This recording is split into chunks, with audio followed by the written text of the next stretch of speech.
And still to come on this Monday morning, Nathan Lane and Matthew Broderick on their Broadway music revival of The Producers.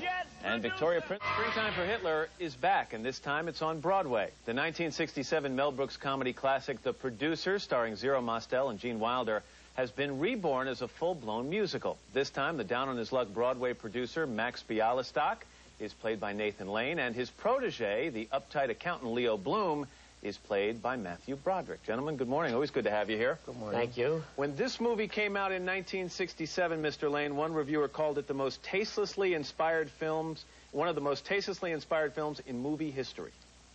How about that? And here we go to Broadway.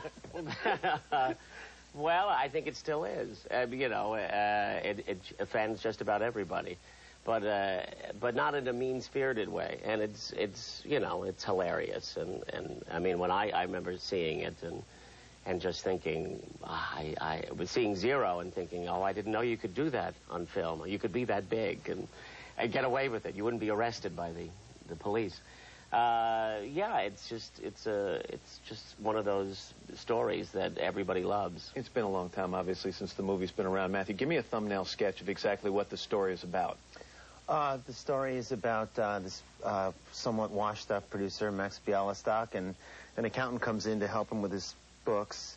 It's really about the accountant mostly, and he they accidentally launched this scheme to put on a terrible show. They realize they can make a lot of money if they get a lot of people to invest a lot of money and then put a show that closes in one night, and they'll just keep the extra money. And that's their plan. And they've come up with the worst taste they can possibly come up with in a show, so people will stream out of the theaters. A show called Springtime for Hitler. That's a gay romp with Adolf and Eva at Berchtesgaden. And, of course, the audience laughs hysterically and thinks it's a comedy, and they love it. Audiences are different. In 1967 to 2001, and I'm trying to think, do you think they would have been more shocked then, or because we're in this politically correct era these days, will they look at it anew and say, now I'm offended by that?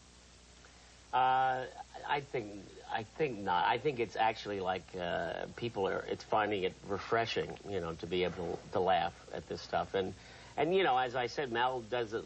No one goes unscathed here, and so I think that if the audience is any test, they've been screaming, at this in performance. So I don't think so. There is an element to it during Springtime for Hitler, and it's sort of when they start forming a swastika, and it's a little edgy, it's a little scary for a moment, and which I think is sort of good in this. You shouldn't feel so great about that, and then it gets funny again, and so it takes you a little by surprise. Were there major adaptations? There were only 2 songs, if I remember, in the movie. Right. And so you've added a lot of music, obviously. Yeah. How hard was it to bring it to stage?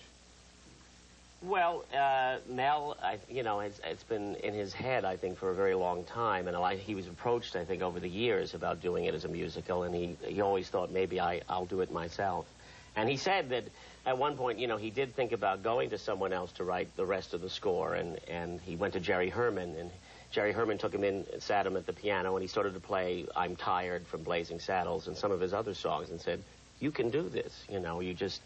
You have your Mame, your Hello Dolly, you have Springtime for Hitler, your big number. You can write the rest of the score, and so he did, and he did a wonderful job. I mentioned your character was played by Gene Wilder in the movie. He's someone, I've read that you've said he's someone who influenced your career. Well, yeah, I just have always been a huge fan, from the time I started wanting to be an actor. He's always kind of my favorite. So people ask it, this one I'm actually playing a part he played, so that's a whole new strange thing. But he's always an influence, yeah. And Zero Mostel, we were talking beforehand. I said we're going to run a clip from the movie. You said, oh, great. Now we have people to be compared to again. Is that a fear when you bring a movie to the stage that people are going to say, like The Odd Couple, I remember those two playing it? Sure. Yeah, it is daunting, and yet, Mel Brooks himself has said, I want you to play this part.